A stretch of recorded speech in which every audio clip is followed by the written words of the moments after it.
Hey everyone, it's Lisa here and welcome to What's Up Wednesday. I am starting out today in my big journal and I wanted to show you, this is one of the pages that I did for the Crafty Maven Getaway, and then this was actually two pieces of paper that I've washi taped in. So here's the washi tape here, so you can see like this is kind of like a yucky background and this is kind of more clean. So what I like to do is I like to take like parchment paper or something to that effect and just put it between the pages, and that's just going to kind of help protect. It's not going to protect my artwork between those pages completely, but it is going to help it a little bit, just so that I don't get a lot of yucky stuff either bleeding through or getting on the other page. So of course I'm going to start out with gesso. If you guessed gesso, you are correct. So this brush is not clean, and this is water-based medium, so I might not get white. In fact, I guarantee I'm not going to get white. So you can see I already am getting like kind of like pink hues and everything else. So I'm just going to do that, dry it, and then I'm going to come back.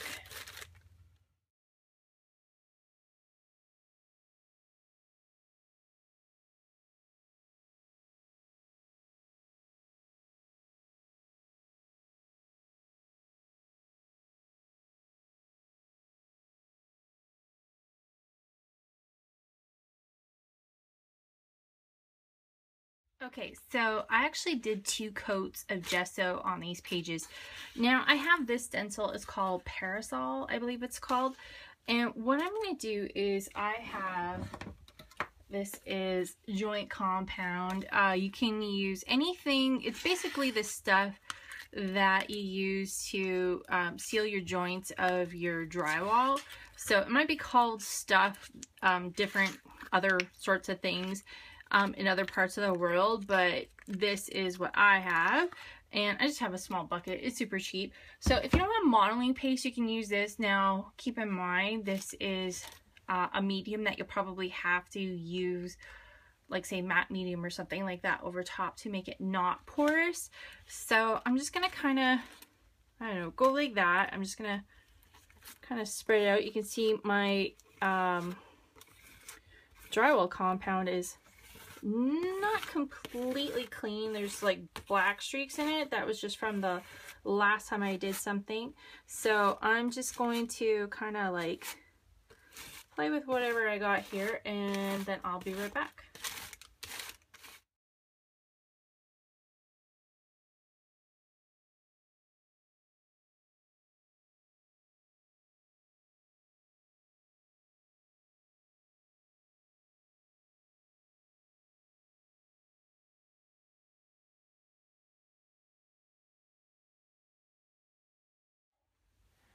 Okay, now you're going to want to make sure you wash this off, and then I'm going to do that. I'll be right back.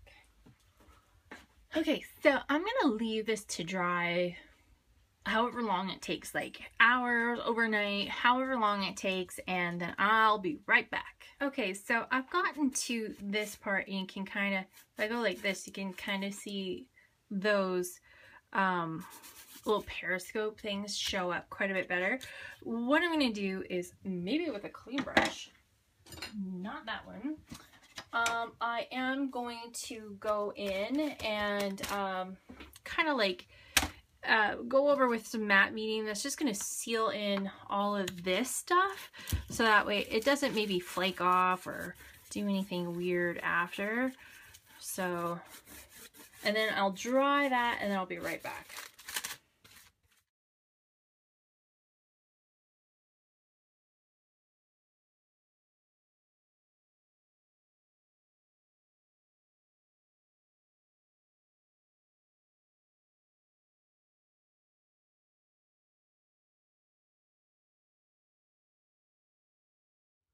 Okay, so I have my page all, actually I went over with gesso again because, I don't know, it just felt like it needed another fresh coat of gesso just to get it really white.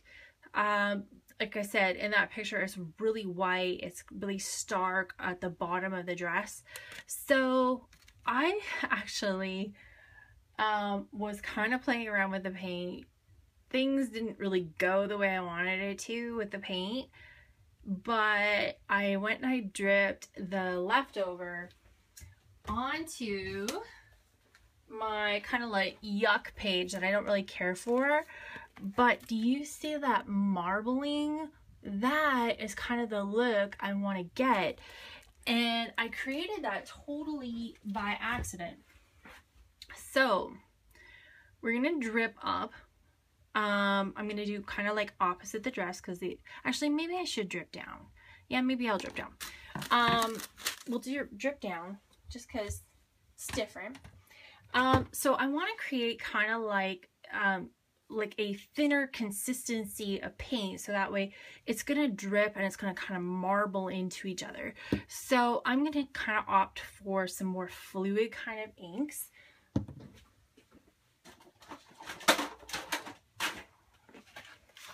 And when I say inks, I mean paint. So I kind of have some colors here that I think should work.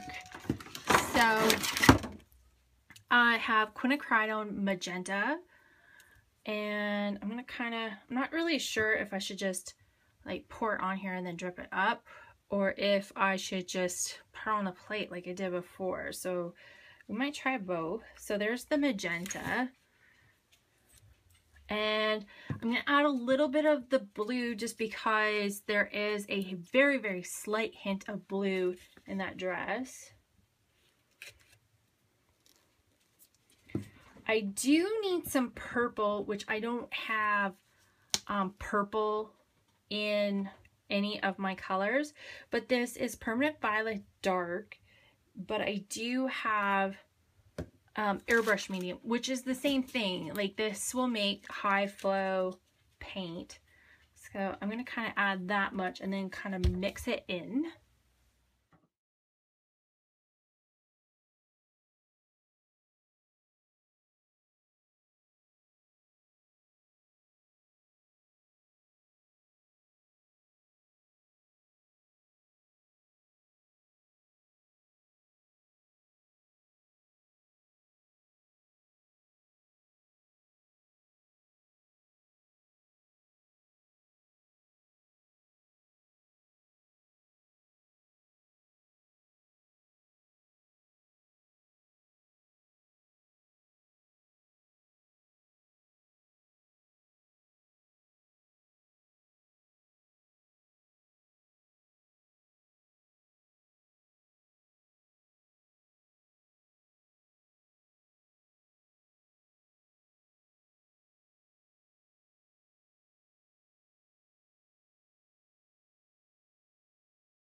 Okay, sometimes the page doesn't go the way you want, and especially like I have blue paint on my hands.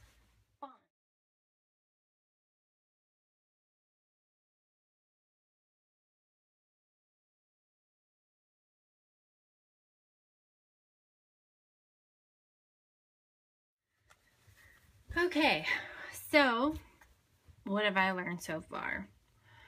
I have learned that things don't always go the way you want them to. I have learned that I have to accept the fact that sometimes I have an idea in my head and things don't always go as planned, which I know is kind of relating to what I had just said, but yeah, this didn't go the way I wanted to. So, with that being said, let's try a little bit of something different. So, I'm going to do some finger painting. So, usually when I do finger painting, I put some Art Guard or something like that on my hands. It's just going to help, it's too late for that, but it's going to help get most of the paint off my hands that, you know, and just easier to clean off. I can't talk tonight because it's been an extremely long weekend. I'm not complaining, it is the weekend, but I don't know, it's just one of those weekends where I don't know, it doesn't feel like how fast I run. I never can run fast enough. So, hands are prepped. Now, I'm going to do kind of what I was thinking, but different. So, I'm going to use some gesso. Not a lot. I'm going to use that for blending, as well as probably some carbon black, which I know I'm going to need. So, I say I think I am, but I know I am. I'm going to put in here some permanent violet dark. I'm also going to put in here some Payne's gray. It's a pretty color. Let's go for some quinacridone magenta. Not too much of that. And a little bit of this neon pink. I do want this to be a little bit more fluid, so I am going to add some matte medium to it. Maybe some soft gel. I'm just going to add a little bit of soft gel gloss to this, or matte, I'm sorry, to this. That's just going to thicken up this paint. Doesn't do anything to the color. Just gonna make it a little bit thicker. The only reason why it's changing color is because my paintbrush was dirty. So that is the only reason why. It has nothing to do with the paint color.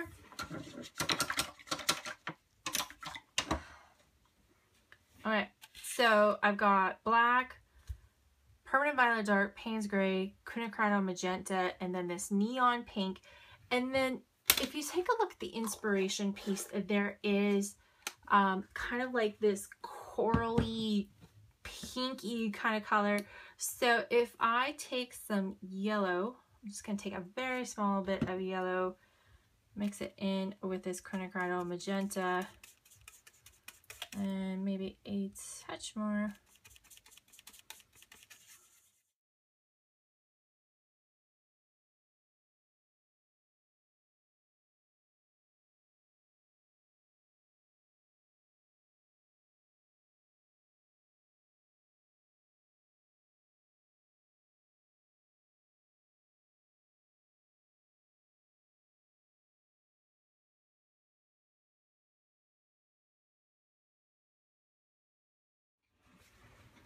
It's not the exact color I'm looking for, but at this point, I'm going to live with it. I'm just going to put a little bit of yellow right there just in case I change my mind and I need some yellow in there.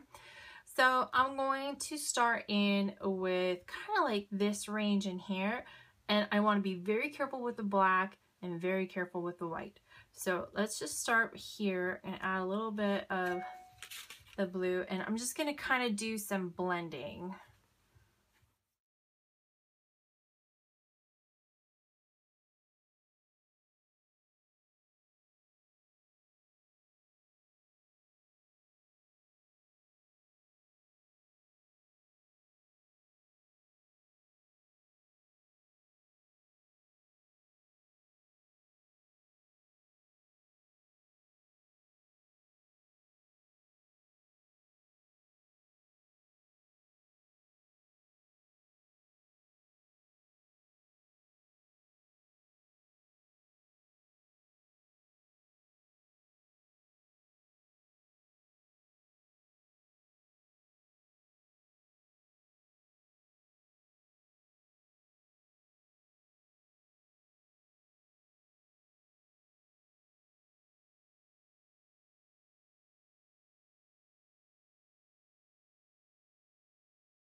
this is why you can never give up. Oh, this was a look I was looking for.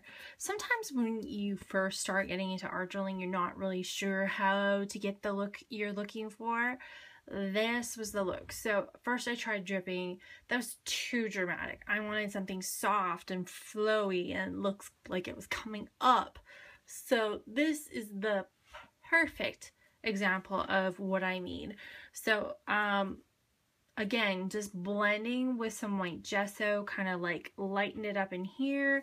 I also use some matte medium to blend in with my colors, and it's just like this very, very flowy mess. It's almost like fire plumes of color.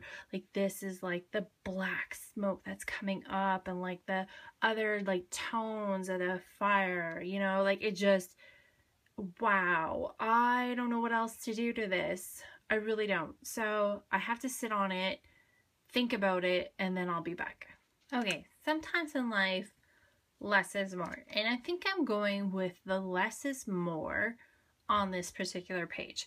So I actually have a stamp that is from our Unity stamp. This is Donna Downey Studios.